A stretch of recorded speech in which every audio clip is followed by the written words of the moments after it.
Les poils des orties sont pointus, fins et fragiles comme le verre. Quand tu touches une feuille d'ortie, ils se cassent et ils laissent alors s'écouler le venin sur la peau. Ah, c'est vachement bien ce livre. Quoi, vous n'aviez pas le temps pour cette anecdote? Le formateur n'a jamais le temps. Salut les formateurs, c'est Flo, sortez les carnets et les stylos. Aujourd'hui, on va parler du temps des formateurs. Je me suis posée avec moi-même et je me suis dit, pourquoi on n'a jamais le temps, nous? Qu'est-ce qui fait qu'on est toujours en train de courir, de faire plein de trucs en même temps? Alors, on est très doué, hein, ça, il n'y a pas de problème sur le sujet. Mais est-ce que vraiment ça convient bien à long terme, cette histoire? Je vais donc parler du constat que j'ai pu mener. Et bien entendu, je vous invite à participer dans les commentaires juste en dessous. Qu'est-ce qui fait qu'on n'a pas le temps? Je reviens là-dessus. Puis j'aborderai dans un second temps les impacts que ça peut avoir, ce manque de temps, ce fait qu'on court en permanence. Et je terminerai avec 3 solutions qui m'ont sauvé la vie. Vous êtes prêts? Vous avez le temps? Allez, c'est parti! J'ai préparé une petite mind map pour réfléchir en même temps que vous sur le formateur n'a jamais le temps. Je vais commencer par le constat, ensuite on vérifiera les résultats, quel impact ça peut avoir, le fait de ne jamais avoir le temps, et bien entendu je vous donnerai différentes solutions. Je vais commencer par les constats. J'ai déjà noté quelques constats et je me dis qu'est-ce qui fait qu'on n'a jamais le temps, et là je me remémore mes tout débuts, mes premières années quand j'étais formatrice en centre d'appel. Je courais en permanence, mais littéralement, je courais sur les plateaux, ce qui générait du stress auprès des autres collaborateurs, et ma chef d'ailleurs un jour est venue me voir en disant mais arrête de courir parce que tu stresses tout le monde. J'ai dit bah oui mais bon si je cours je vais plus vite, et donc j'essaye en fait de gagner du temps en fait en courant, parce que si je cours je vais plus vite et donc je peux faire plus de choses. Donc il y a cet effet de rapidité, de vouloir tenter à tout prix de gagner du temps. Autre constat, c'est le fait qu'on soit multitâche. On fait toujours plein de choses en même temps. J'ai cru pendant longtemps être la seule à avoir plein de dossiers ouverts en même temps. Je suis en train de créer une formation, je suis en train de finaliser un compte rendu de coaching, je prépare déjà ma prochaine animation et du coup je fais mon admin en même temps, ma feuille d'émergement. Je fais un petit peu tout en même temps.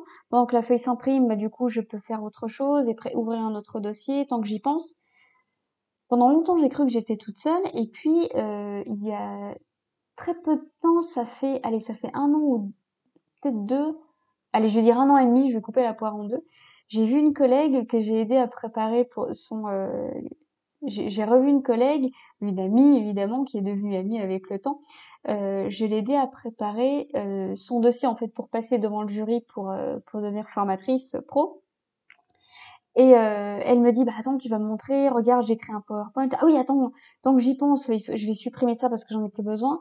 Et je la voyais faire plusieurs choses en même temps et je me dis ah ouais, mais c'est vrai en fait. Je je me reconnais bien. Est-ce que vous aussi vous vous sentez concerné? Est-ce que vous aussi vous faites plein de choses en même temps? Vous ouvrez un truc et puis ah attends, tant que j'y pense, je voulais aller chercher une image pour ça, l'intégrer dans ma présentation. Ah oui, tiens, j'ai une idée aussi pour mon animation, pour mes jeux. Est-ce que vous aussi vous vouliez la même chose? Est-ce que vous êtes multitâche vous aussi? Je vais ouvrir en fait les constats que j'avais déjà notés. Donc le fait qu'on soit multitâche, le fait qu'il faille aller vite, le fait aussi qu'on ait des deadlines qui soient hyper serrés. Donc là, si on travaille avec des organismes de formation en tant qu'indépendant ou plus quand on est salarié, j'ai envie de dire, où là le chef arrive et vous dit bah voilà, il faut que tu fasses ça, c'est pour quand? C'est pour hier. D'accord. Donc on sait qu'on a des deadlines qui sont très courtes. Parfois on nous demande des choses qui auraient déjà dû être faites, mais on est informé au dernier moment. On va avoir aussi des choses vraiment qui sont faites en urgence. Je me souviens d'un directeur qui est venu me voir en me disant est-ce que dans la journée tu peux me refaire en fait toute la structure d'une formation initiale, 5 semaines de formation, pour à la fin de la journée avoir toutes les compétences qu'on pourrait diviser. Et là, je me suis dit, ok, donc j'annule ma journée et je ne fais que ça. Donc là, c'était de la conception de formation. On était dans la pure ingénierie. Et donc, il y a vraiment cet aspect urgence, en fait, de se dire, bah voilà, faut que je le fasse. Un petit peu moins quand on est évidemment en auto-entreprise, puisque là, on est nos propres chefs. Donc forcément, les deadlines, c'est nous qui nous les mettons. Donc si c'est serré, c'est qu'il y a eu une mauvaise organisation quelque part. Mais ça peut arriver aussi. Ceci étant dit, ça m'est arrivé aussi avec un client qui m'a dit, bah, je veux, à la place de faire des formations en classe virtuelle, j'aimerais bien transformer au format e-learning. Comme ça, les nouveaux pourront déjà avoir des informations avant que je les ai en direct. Moi, ça va me soulager, ça va me permettre d'avoir un peu plus de temps pour suivre les anciens, avoir du coaching. Et je lui dis, bah ok, pas de souci, c'est pour quand? Dans 2 semaines, d'accord. Donc dans 2 semaines, faire une formation complète initiale au format e-learning. Bon, on l'a fait évidemment, mais là ça veut dire qu'on a du temps par contre. On a vraiment, on est en full time dessus. C'était pour la petite anecdote. Euh, Mon constat, c'est que si on n'a pas de temps, qu'on fait les choses rapidement, la qualité va en pâtir. Et c'est pour ça, je sais pas si vous le voyez bien là, mais en fait c'est un petit pouce vers le bas. La qualité, elle y est pas forcément. Et ça, moi, c'est quelque chose qui m'a énormément frustrée. Je sais pas si vous le ressentez aussi comme ça, mais le fait de devoir faire les choses vite, moi qui faisais partie du pôle qualité, je me dis mince, on va toujours vers la quantité, mais jamais vers la qualité. À quel moment est-ce que je peux vraiment prendre le temps de créer un bel atelier, une belle formation avec un beau contenu, une jolie forme, enfin, que ce soit joli et qu'il y ait vraiment de la qualité dedans. Quand est-ce que je peux faire ça? Et j'ai toujours eu cette frustration-là, bah, chose que je n'ai plus aujourd'hui puisque c'est moi mon chef. Donc si y a un problème de qualité, là c'est directement moi. Mais ça maintenant j'y vais beaucoup. Je préfère prendre le temps mais avoir des belles choses. À ne pas confondre avec le fait de vouloir être trop perfectionniste et de devoir prendre beaucoup trop de temps avant de sortir une formation. Si je mets 2 ans avant de créer, avant de sortir ma formation et qu'elle était prête il y a 2 ans, bah non, là ça va pas. Ça va pas non plus. Il faut un juste milieu, bien sûr. Mais je trouve que ça empiète sur la qualité. Et puis, ça bouscule le programme. Voilà, ça c'est le dernier constat que j'ai pu faire. Ça chamboule complètement mon programme. Bah, comme je vous racontais, le directeur qui vient me voir en me disant, Florence, est-ce que tu peux me casser toute la formation initiale pour ce soir au plus tard 17h. Je me dis, bon, bah, oui, ok, mais du coup, tout ce que j'ai prévu, ça part à la poubelle, quoi. Et c'est là aussi où bah, il y a d'autres impacts. C'est les personnes que je devais suivre, que j'avais prévu de voir en coaching dans cette journée-là. Bah, j'ai été les voir, bah, je suis désolée, mais je pourrais pas te voir aujourd'hui. Et là, je déteste voir cette tête de dire, bah oui, bah, je m'en doutais, on passe toujours en second plan. Et ça, c'est des choses que je ne voulais plus vivre. J'ai dit non, mes conseillers, ils passent avant tout. Moi, je veux toujours être là. Enfin, je voulais, puisque maintenant, je suis plus avec des conseillers clientèle, mais non, ils sont là, les mecs, ils font le boulot à fond. On leur propose un créneau, et puis au dernier moment, ça change. Et en plus, t'as déjà prévenu la vigie qu'elle allait sortir de prod, toi, ah, ça m'agace, ça m'agaçait, ces trucs-là. Donc, on bouscule le programme. Mais là, j'ai des petites solutions pour ça, je vous en parlerai un petit peu plus tard. Est-ce que vous avez d'autres constats que vous avez pu mener sur le temps? Le fait qu'on n'ait pas le temps, qu'est-ce qui se passe? Qu'est-ce qu'on vit concrètement sur le terrain quand on n'a pas le temps?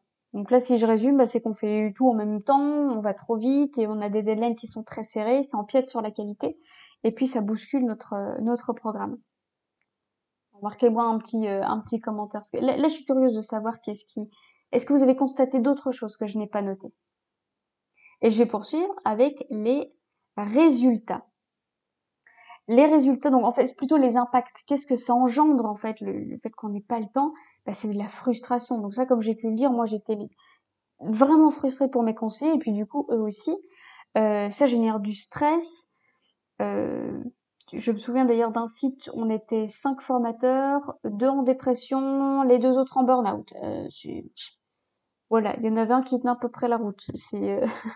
Donc oui, ça génère beaucoup de stress et forcément parce que si on court comme ça après le temps en permanence, il y a un moment, il faut qu'on se pose, il faut qu'on souffle. Vous imaginez quelqu'un qui court en permanence, qui fait des marathons non-stop? Il peut pas. Il faut qu'il y ait un moment donné, bah non, tu fais ton marathon, je sais pas, j'en ai jamais fait, mais tu démarres le matin et puis t'arrives le soir ou plus tard, ou tu fais ta journée marathon, je sais pas.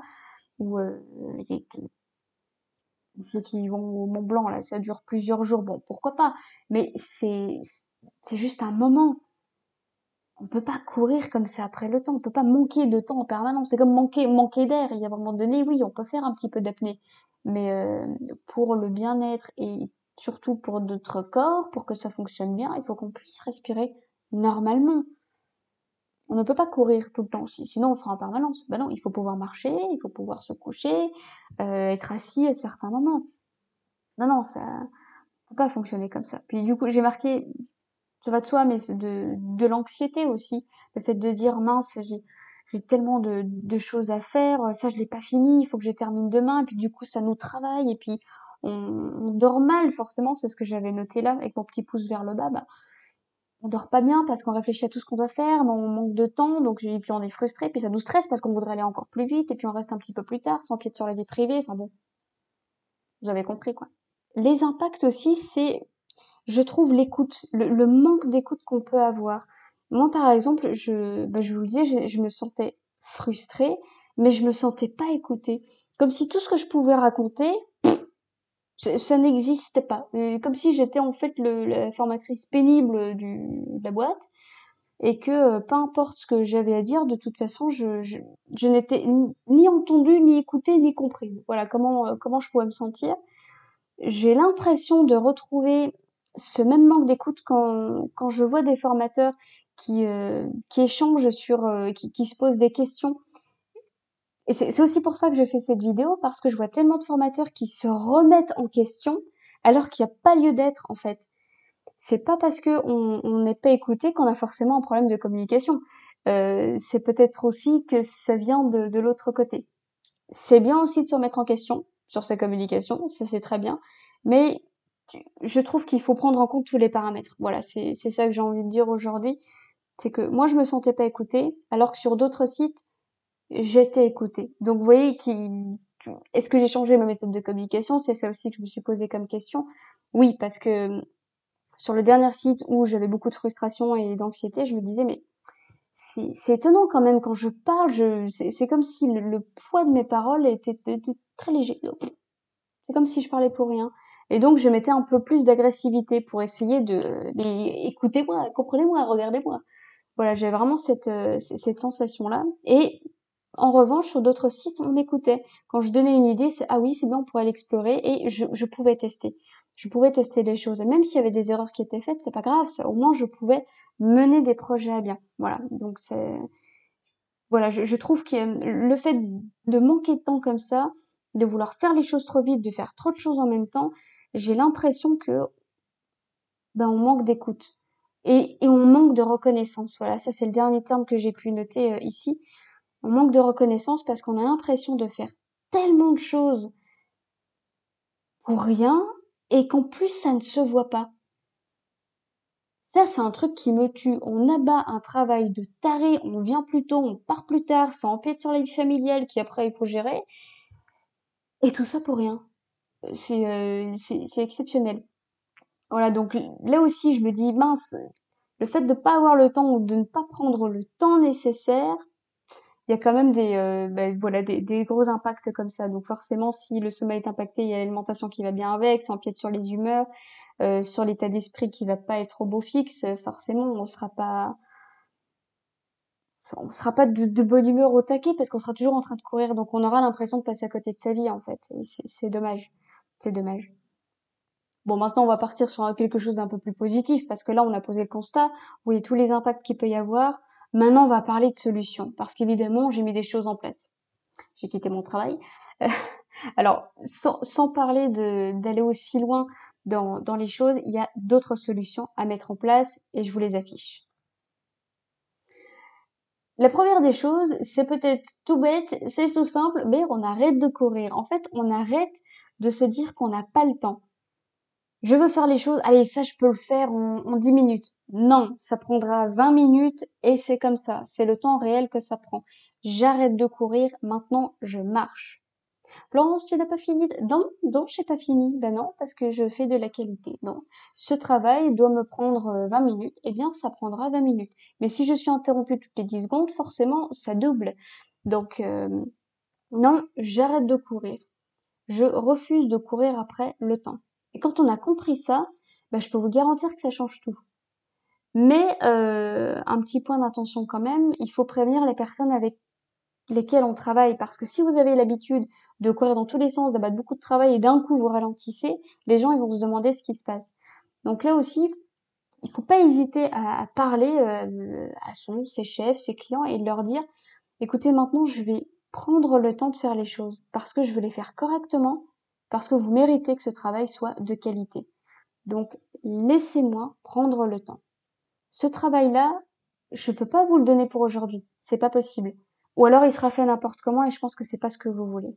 Par contre, dans 2 jours, là ce sera de la qualité. Vous voyez? Vous voyez comme ça change tout? Alors, il y a une manière de dire les choses, évidemment. Mais voilà, on arrête de courir. Ça, c'est la première solution. Stop! Si vous aviez mis cette vidéo en vitesse x2, non, vous la mettez en vitesse normale. Je regarde la vidéo jusqu'au bout normalement. Ou en tout cas, je vais regarder ce qui m'intéresse. Mais on arrête de courir. Je sais pas pourquoi on a cette lubie comme ça. Même quand on regarde des vidéos, les vidéos elles sont de plus en plus courtes. Et puis on scrolle, on scrolle, on scrolle, on scrolle. Ça c'est sur les smartphones ou même n'importe quelle vidéo. On peut se laisser embarquer comme ça. Alors il y a des milliers d'ingénieurs qui travaillent pour. Hein, c'est fait pour ça. Mais moi c'est pas pour ça que je vais agir de cette manière-là. Si je veux me laisser perdre à regarder plein de vidéos d'un coup, oui. Mais si je veux regarder une et une seule, ben je ne vais regarder que ça. Je sors un peu du contexte, mais c'est pour vous expliquer que ça sert à rien de courir. Sauf si on veut s'essouffler. Ça marche très très bien. Mais bon, préservons notre santé, n'est-ce pas? On n'en a qu'une. Deuxième solution, c'est de discuter. Bah, ça, j'en ai un petit peu parlé aussi, le fait de prévenir ses clients ou ses chefs. On va prendre le temps de discuter, on va prendre le temps de dire les choses. Et là aussi, vous êtes tellement nombreux à aller voir plein de personnes autour de vous, mais vous n'allez pas parler à la personne qui est concernée. Forcément, c'est le plus difficile, mais c'est ce qu'il faut faire. Si j'ai un problème avec mon conjoint, par exemple, ça sert à rien que j'aille voir toutes mes copines pour leur dire. Ben non, c'est à lui que je dois parler. Et c'est la même chose pour vous. S'il y a un problème avec un chef, on va voir son chef et on parle. C'est très dur, hein. Je peux vous garantir qu'il y a des moments où j'ai envoyé des emails très agressifs, le chef aussi. Enfin, c'était une chef. Euh, Forcément, tout le monde était en copie, comme ça tout le monde était au courant, mais bon, on s'en foutait. Et à un moment, je me suis dit, bon, allez, on arrête la bagarre, je vais aller la voir dans son bureau. Et je lui ai dit, écoute, j'aimerais qu'on parle, j'aimerais qu'on s'explique. Alors, je sais plus c'était quoi le sujet, mais je me suis assise et m'a dit, bah bien sûr, assieds-toi, on va discuter. Et on a pu échanger. Chacune à notre tour, on a donné notre version des faits, ce qu'on en a compris. On a vu qu'il y avait eu des malentendus, on a vu qu'il y avait eu des incompréhensions, qu'il y avait aussi des problèmes de communication, des façons de faire qui étaient pas bonnes.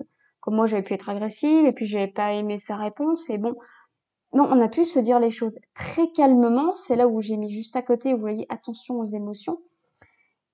Il faut pouvoir parler. Il faut pouvoir se dire les choses. Et ça, c'est de l'intelligence émotionnelle aussi, quelque part. C'est de pouvoir dire, écoute, là, ce que tu m'as dit, ça m'a pas plu. Ça m'a blessé. Il faut le dire. Il faut pouvoir en discuter. Parce que sinon, ça s'envenime. Vous voyez, avec cette chef-là, si on avait gardé ça comme ça se serait envenimé, on n'aurait pas pu travailler ensemble. Ça aurait été très compliqué parce que elle faisait partie de l'équipe de production, moi je faisais partie de l'équipe de qualité, il faut qu'on travaille en bonne intelligence.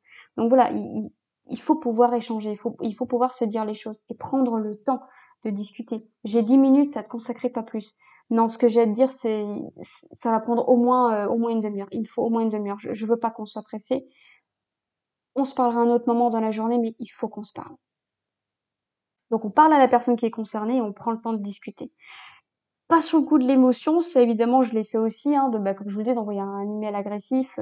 On répond sous le coup de l'émotion, on est très en colère, et ben on va cracher toute sa colère. Ben non, parce que si on n'est pas à même de pouvoir échanger calmement, de comprendre l'autre, de se mettre à sa place, l'échange il sert à rien.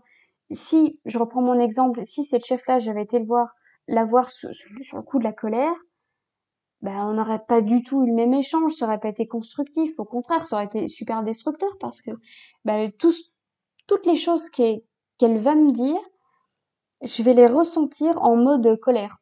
Donc je vais tout interpréter en mode colère. Alors que si je suis calme, posée, que j'ai bien dormi, ben je peux entendre des choses et me dire ah oui ok tu l'as compris comme ça. Mais en fait non, c'est pas ce que j'ai voulu dire. Vous voyez, ça change complètement l'interprétation des choses, tout simplement. Donc, discuter. Et ma troisième solution, c'est ma préférée, c'est la gestion des imprévus. C'est d'ailleurs pour ça que cette chaîne a été créée, c'est pour la gestion des imprévus. Parce que pour moi, un formateur passe son temps à s'adapter aux imprévus. Il n'y a jamais une formation qui est animée comme on l'a imaginé, hein, et jamais de la même manière. J'ai fait une formation, elle était parfaite, tout s'est bien passé. Vous l'animez d'une autre manière juste après. C'est parce que c'est pas le même public, parce que vous allez avoir d'autres exemples en tête, parce que vous l'avez déjà animé, du coup vous avez d'autres idées. Voilà, une formation n'est jamais identique à une autre. Et puis un formateur est tout à fait différent, le public est différent, enfin, vous avez compris. Donc il y a toujours des imprévus. Et bon là, je parle vraiment d'imprévus dans le planning. Je vous reprends l'exemple de tout à l'heure, le chef qui vient me voir et qui me dit Florence, fais-moi une nouvelle structure de formation, c'est pour ce soir. Bon, bah là, il faut que je sois à même de pouvoir le faire. Et ça, c'est un sacré imprévu. Et en fait, ma petite solution, c'est de prévoir des créneaux d'imprévus dans ma journée. Et je me prévoyais, et je le fais encore aujourd'hui, au moins 1 heure d'imprévu dans ma journée. C'est-à-dire que quand un manager vient me voir, il me dit Florence, que tu peux m'accorder 1 heure de ton temps, il faut qu'on discute de tel conseiller. Ok, je prévois 1 heure pour toi. Je prévois une demi-heure pour préparer ma formation continue que je vais animer. Et puis je prévois 1 heure et demie pour mon animation. Donc là, on est déjà en train de bouffer sur le temps. Je me note mon heure de pause déjeuner, parce que je mange comme tout le monde. Je me note ma demi-heure, donc je vais avoir un quart d'heure le matin, un quart d'heure l'après-midi de pause. Et oui, parce que les pauses, c'est pas un moment où je travaille, donc je veux que ce soit noté dans mon agenda. Et qu'est-ce qui me reste comme temps? Il me reste 1 heure. Et cette heure-là, qu'est-ce que j'en fais? Eh bien, rien. C'est 1 heure d'imprévu. Et tous les jours, du lundi au vendredi, j'avais mon heure d'imprévu. Et je peux vous garantir, pour tous ceux qui pensent que c'est 1 heure où on glande rien, où on est peinard, eh ben, il y a toujours un imprévu qui vient s'y glisser. Toujours. Un conseiller qui vient me poser une question. Un appel que je devais reprendre parce que c'était un appel compliqué. Je reprenais toujours les appels difficiles, il n'y a pas de problème. Je reprenais les appels. Du coup, ça m'a bouffé 1 heure de mon temps. Et la journée est finie. Ou des évaluations, ou je revois une formation. Il est très très rare que j'ai utilisé 1 heure d'imprévu pour prendre de l'avance et créer un très joli atelier. Voilà. Il y a d'ailleurs un atelier que je n'ai jamais créé, que j'ai toujours voulu faire et que j'ai jamais fait parce que j'ai jamais eu le temps. Même en planifiant mes imprévus. Mais par contre, ça me permet d'anticiper, ça me permet de faire des choses.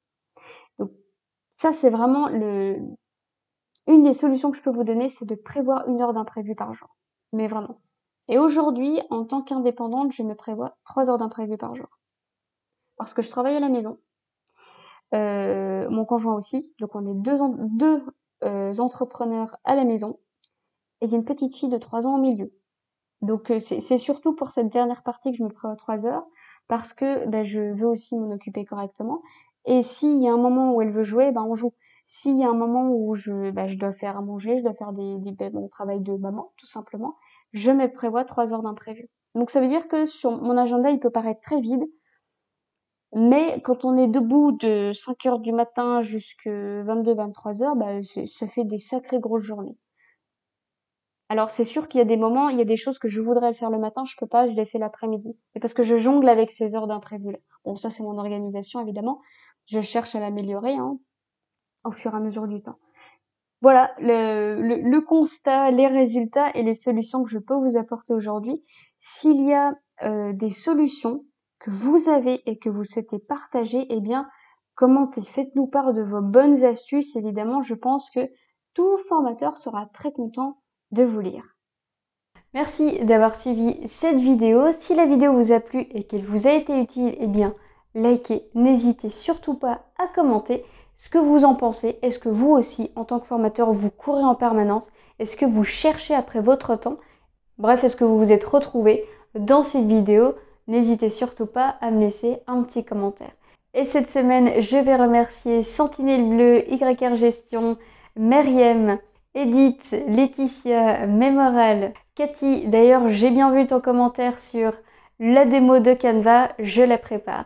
Moussa, Anne, Dina, Annemise Awesome, Fourmigue, Martin, que j'ai pu avoir en ligne d'ailleurs et ça m'a fait vraiment plaisir d'échanger. Gaëlle, et je finis avec Laetitia. Merci à vous, merci pour vos commentaires et vos questions. Et bien entendu, je vous retrouve la semaine prochaine pour une nouvelle vidéo.